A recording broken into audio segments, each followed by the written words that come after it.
Hello दोस्तों, स्वागत है आपका अपने YouTube channel read classes Soni ji Chomu पे। दोस्तों, हम राजस्थान की कला संस्कृति पढ़ रहे थे, जिसमें हमने लास्ट टॉपिक में राजस्थान के लोकनाट्य कंप्लीट किए थे। दोस्तों, आज हम पढ़ेंगे राजस्थान के प्रमुख रीति रिवाज। दोस्तों, रीति रिवाज प्राचीन समय से लेकर वर्तमान समय तक जो जो चल रहे हैं उनका आज हम अध्ययन करेंगे। तो दोस्तों, आप वीडियो में अंत तक ज़रूर बने रहिएगा, और चैनल पे नए हैं तो चैनल को सब्सक्राइब भी ज़रूर कर लीजिएगा दोस्तों, क्योंकि यहाँ पर आपको third grade, second grade, first grade और वनपाल जैसी एग्ज़ाम में आने वाले कंप्लीट राजस्थान का अध्ययन करवाया जाएगा दोस्तों। ठीक है, बिना टाइम ख़राब किए चलते हैं आज के वीडियो पे। पहला है सामेल और मदुरई। सामेल या मदुरई। बारात आने पर दूल्हे का पिता सगे संबंधियों के साथ बारात का क्या करता है दोस्तों? स्वागत करता है। क्या करता है? स्वागत करता है। इसी क्या कहा जाता है? सामेल या मधुपई। क्या कहलाता है? सामेल या मधुपई। सामेल से आप याद रखो, बारात आई तो बारात आने पर जो दुल्हन है उसका पिता सगे संबंधियों को क्या करता है दोस्तों? स्वागत करता है। यही क्या कहलाता है? आपका सामेल। ठीक है, आशा करता हूँ आपको समझ में आया होगा। आगे है पहरावणी या रंगवरी। बारात विदा होते समय दुल्हन का पिता बारातियों को वह जोड़े भेंट देता है। दोस्तों, जब अपन जाते हैं ना बारात में, फिर अपन वापस रिटर्न आते हैं तो अपन को जान जुआरी दी जाती है। उसी जान जुआरी को कहा जाता है पहरावणी या रंगवरी। ठीक है, आगे है बडार। विवाह के दूसरे दिन दिया जाने वाला भोजन। दोस्तों, विवाह के अगले दिन जो भोजन दिया जाता है उसे क्या कहा जाता है? बडार कहा जाता है। क्या कहा जाता है? बडार। आगे है दोस्तों चारी प्रथा। दोस्तों, चारी प्रथा बहुत स्पेशल है। इसमें लड़के वाले लड़की वालों को दहेज देते हैं। तो लड़के वाले लड़की वालों को दहेज दे, वह प्रथा कौन सी थी? चारी प्रथा थी। और ये दोस्तों कहाँ पर है? टोंक और भीलवाड़ा में है। टोंक और भीलवाड़ा में। आगे इम्पोर्टेंट है दोस्तों, कई बार एग्जाम में आया हुआ है। दहेज प्रथा पर रोक कब लगी? तो दोस्तों 1961 में दहेज प्रथा पर रोक लगाई गई। कब लगाई गई? 1961 में। याद रखिएगा, बहुत इंपॉर्टेंट है ये लाइन। ठीक है, आगे है मौसर। मैं से मौसर, मैं से मृत्युभोज। तो मृत्युभोज को क्या कहा जाता है दोस्तों? मौसर। आगे है जोमर। जोमर नहीं है दोस्तों, ये जोसर है। क्या है? जोसर है। इसका अर्थ होता है जीवित अवस्था में 12वें की रस्म अदा करना। जोसर है ये। क्या है? जोसर। ठीक है, आगे है चिंगक। अंतिम संस्कार में शेष जो बची हुई लकड़ियाँ होती है उसे क्या कहते हैं? चिंगक। ठीक है, आपने देखा होगा दोस्तों, जब मृतक को ले जाते हैं तो उसके ऊपर पैसे फेंकते हैं। क्या फेंकते हैं? पैसे। तो उसे कहते हैं बिखेर। मतलब पैसे अपन बिखेरते ही तो है ना, तो उसे क्या कहा जाता है? बिखेर कहा जाता है दोस्तों। आगे है आधेय। घर और शमशान तक की यात्रा के बीच मृतक की दिशा परिवर्तन करना। आपको पता होगा, बीच में कोई चौराहा आता है, उस समय आगे के लोग पीछे और पीछे के लोग आगे हो जाते हैं। जो लाश को लेके जाते हैं तो उसे ही क्या कहते हैं? आधेय कहते हैं। आगे है सांतरवाड़ा।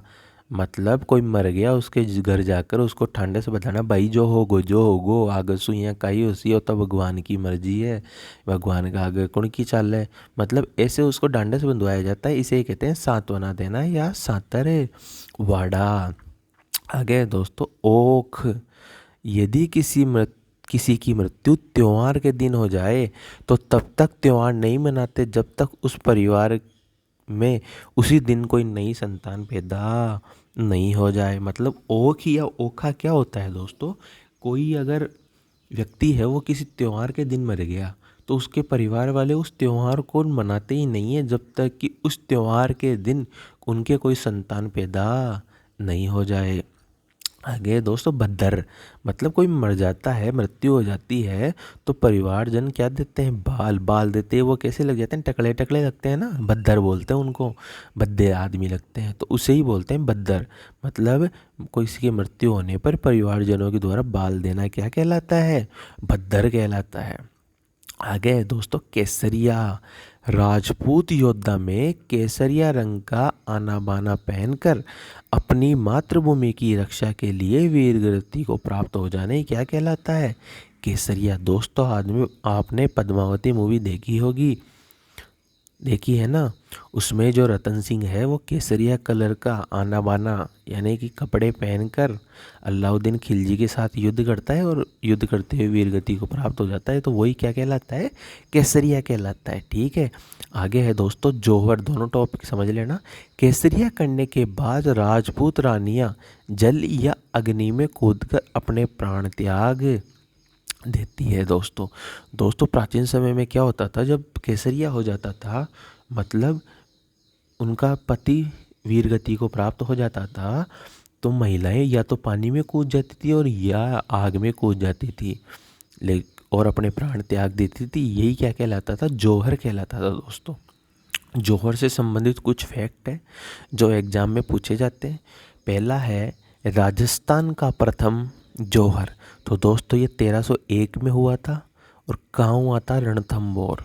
कहाँ हुआ था, रणथंभौर। ठीक है, इस समय जो युद्ध हुआ था वो हमीरदेव चौहान और अलाउद्दीन खिलजी के मध्य हुआ था। दोस्तों हमीरदेव चौहान और अलाउद्दीन खिलजी के मध्य, और यहाँ पे जौहर किया था दोस्तों रंगदेवी ने। किसने किया था, रंगदेवी ने। ठीक है, और सर्वाधिक जो जौहर हुए हैं दोस्तों वो हुए हैं चित्तौड़गढ़ में। कितने हुए हैं दोस्तों, कितने, 3। ठीक है, चले आगे। आगे है दोस्तों साखा। साखा वो होता है जब जौहर भी हो और केसरिया भी हो, मतलब पति की भी मृत्यु हो और पत्नी भी अपने प्राण त्याग दे, वो कहलाता है साखा। यदि दोनों में से एक ना हो तो वो कहलाता है अर्धशाखा। और दोस्तों कभी अर्धशाखा हुआ है क्या, हाँ जी हुआ है।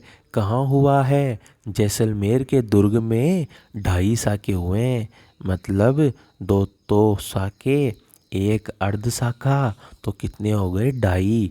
कहाँ हुआ है, जैसलमेर में। आशा करता हूँ आपको समझ में आया होगा। आगे है दोस्तों अनुमरण, मतलब पति की कहीं और मृत्यु हो गई और दूसरे स्थान पर पति सती हो गई, उसे कहते हैं अनुमरण।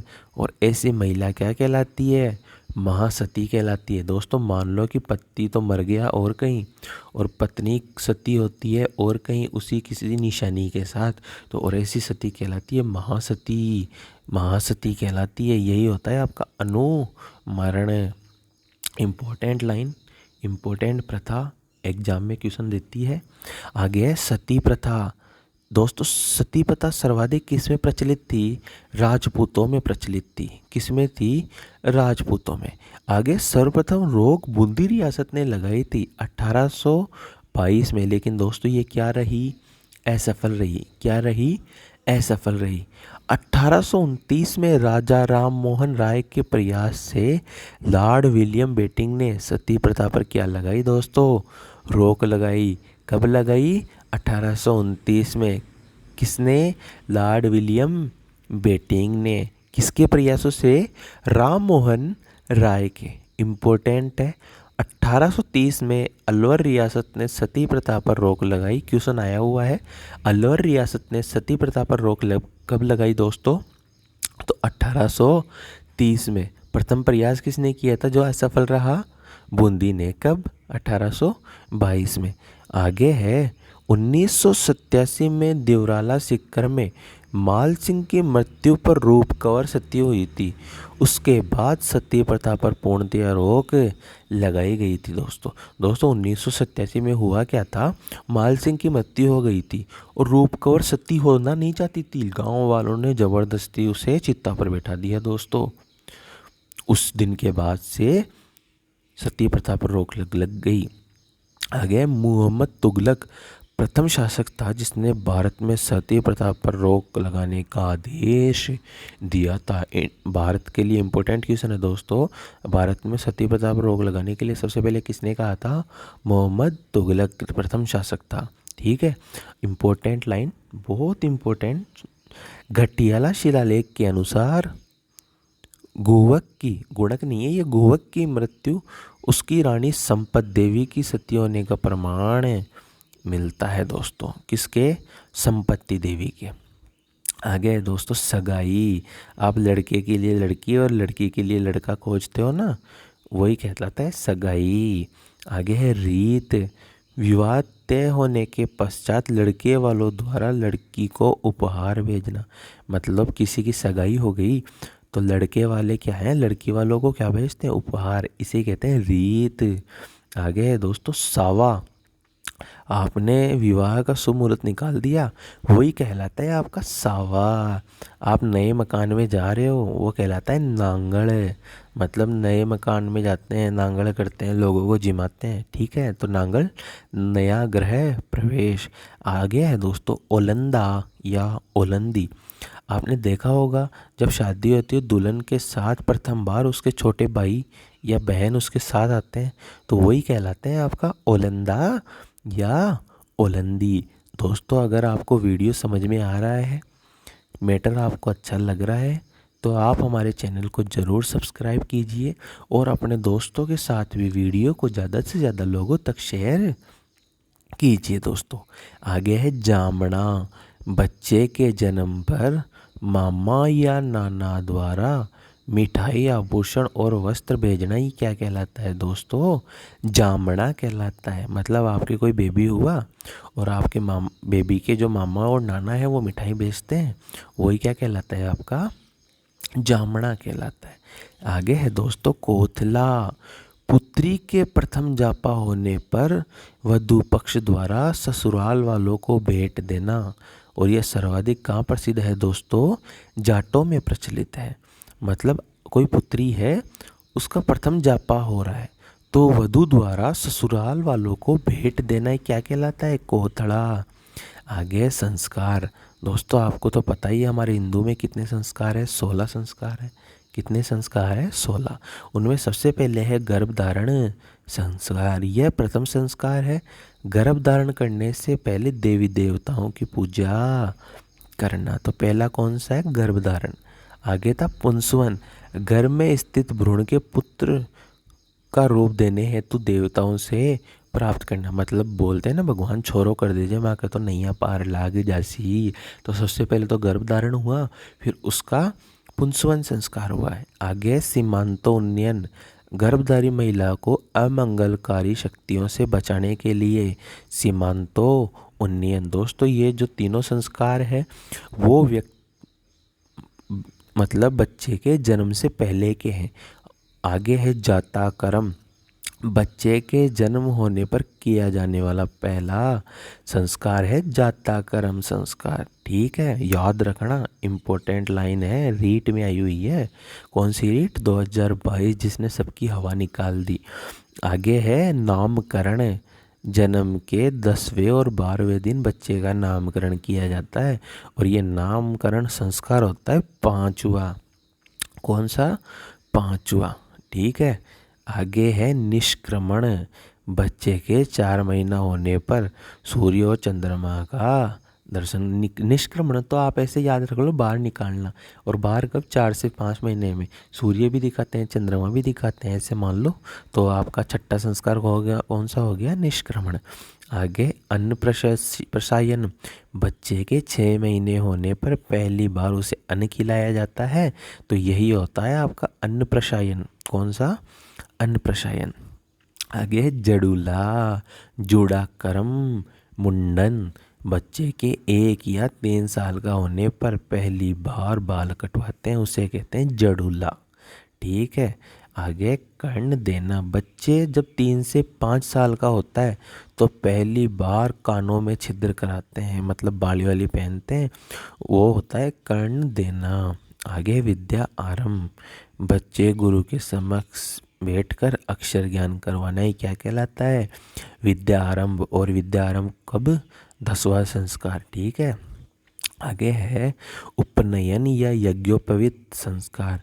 शिक्षा के लिए बच्चे गुरु के पास ले जाना, इसी को ब्रह्मचर्य आश्रम प्रारंभ भी कहते हैं। मतलब होता क्या है उपनयन में कि जो बच्चा होता है उसे गुरुजी के आश्रम में छोड़ के आ जाया जाता है और इसी से ब्रह्मचर्य आश्रम प्रारंभ भी हो जाता है। आगे है दोस्तों वेदारम्य, मतलब वेदों का ज्ञान देना। ठीक है, आगे केशांत, ब्रह्मचारी के पहली बार 16 वर्ष की आयु में बाल काटे जाना। मतलब केशांत क्या होता है, पहली बार 16 वर्ष की आयु में बाल काटे जाना। आगे है दीक्षांत समावर्तन, ये होता है शिक्षा की समाप्ति पे। कब होता है दीक्षांत समावर्तन, शिक्षा की समाप्ति के।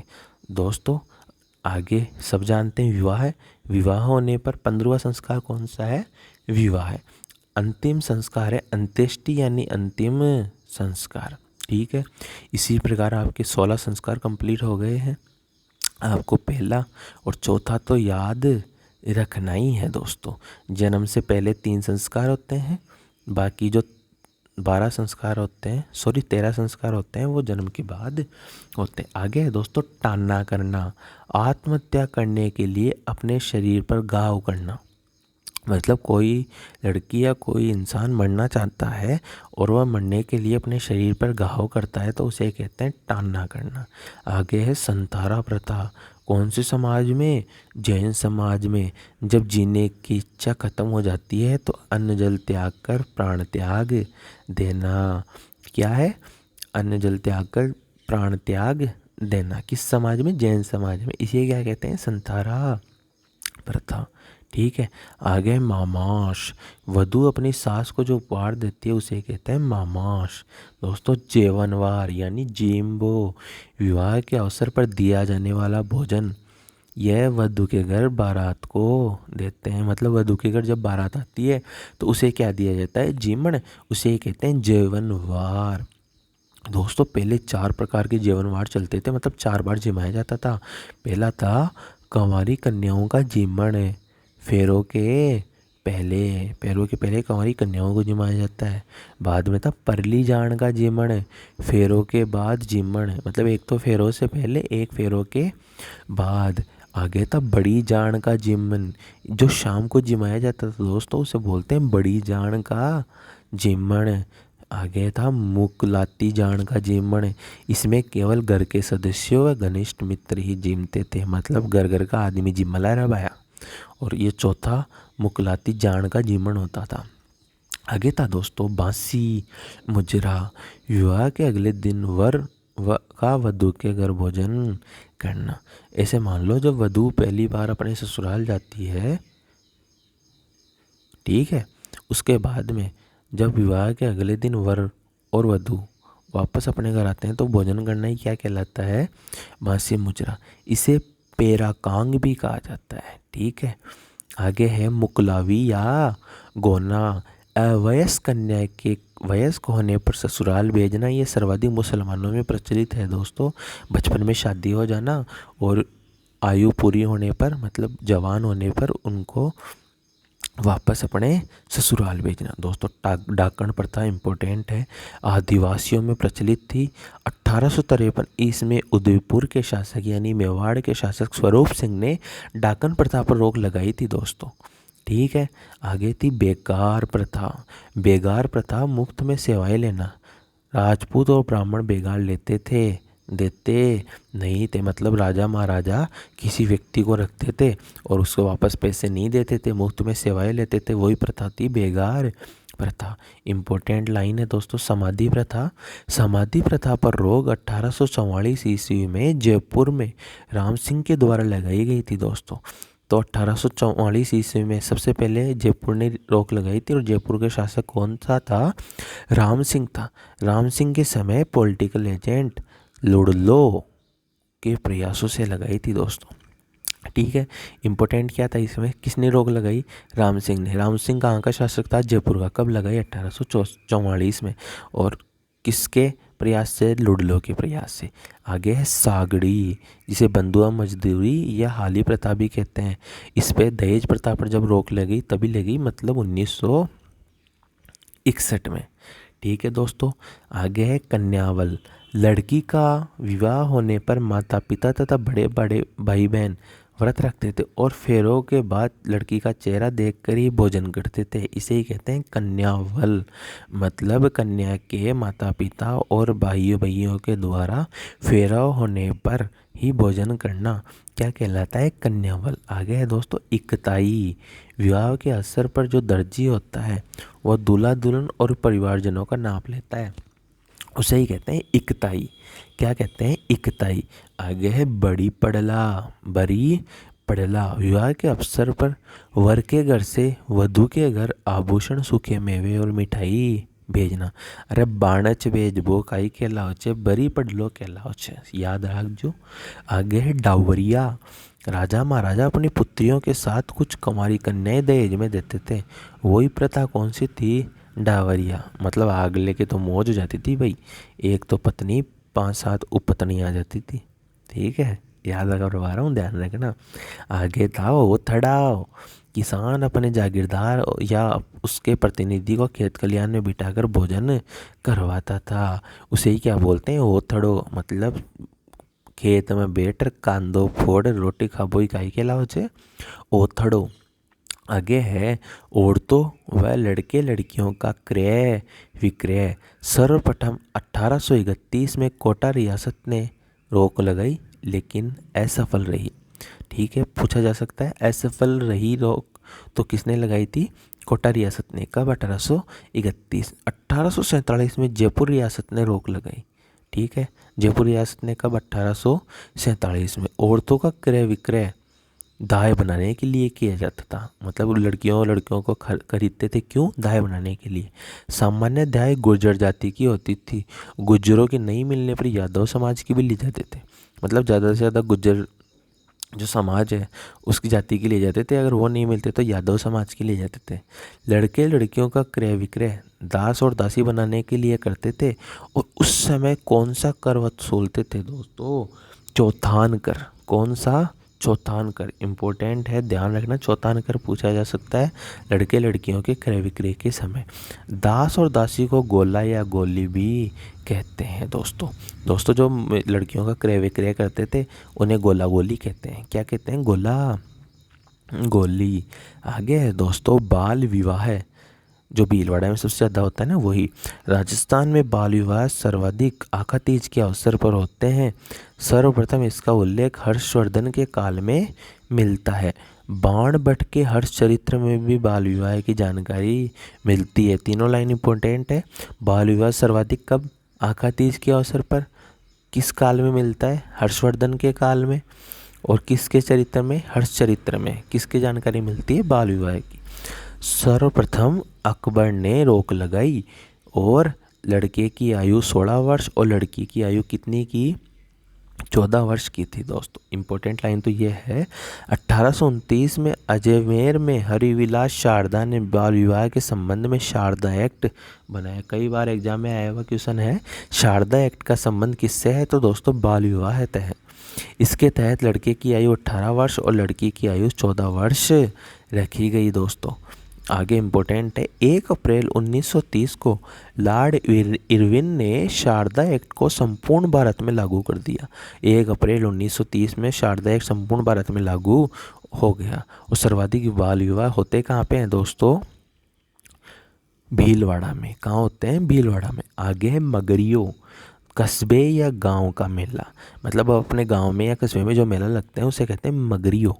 भतीजी नूतना, इसे बात नूतना कहते हैं। मतलब छोरा छोरी को मामो ब्याह होबा का टाइम पर बात बरबा हो ने बिनी का के भतीजी नूतना।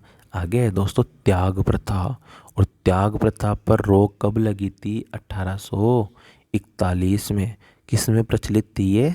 क्षत्रिय समाज में प्रचलित थी। और सबसे पहले रोक किसने लगाई दोस्तों? जोधपुर रियासत ने। किसने लगाई? जोधपुर रियासत ने। और शासक कौन था? मान सिंह था। कौन था? मान सिंह। वाल्टीकृत राजपूत हितकारिणी सभा में भी इस प्रथा पर रोक लगाने का प्रयास किया गया। कौन सी प्रथा पर दोस्तों?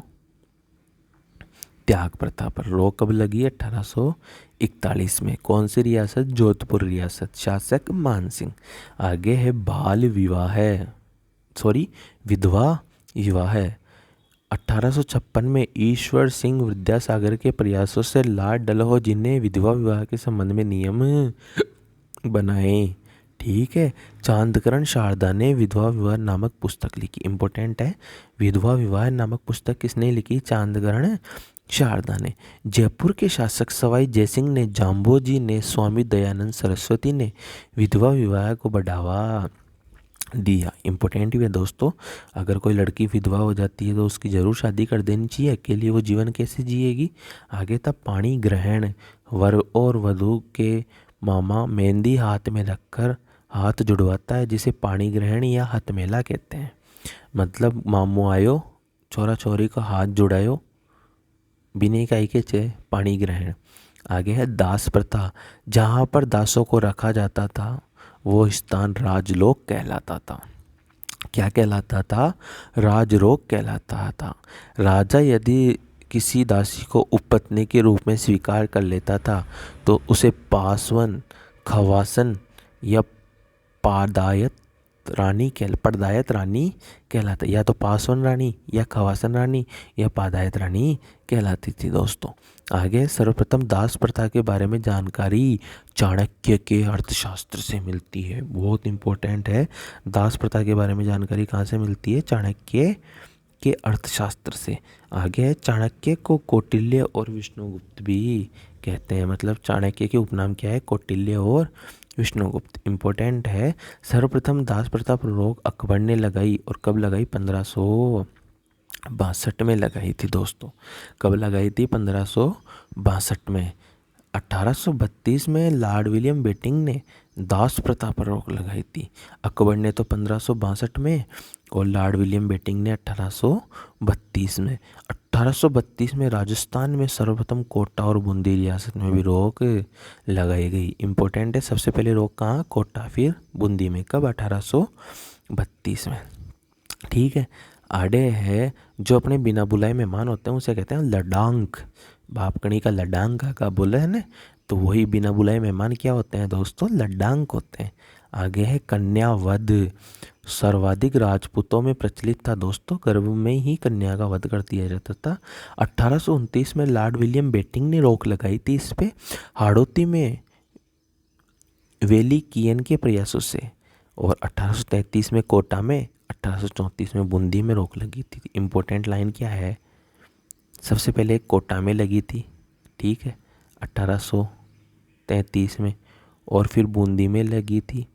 कब? 1834 में। ठीक है। किस पर? कन्या प्रथा पर।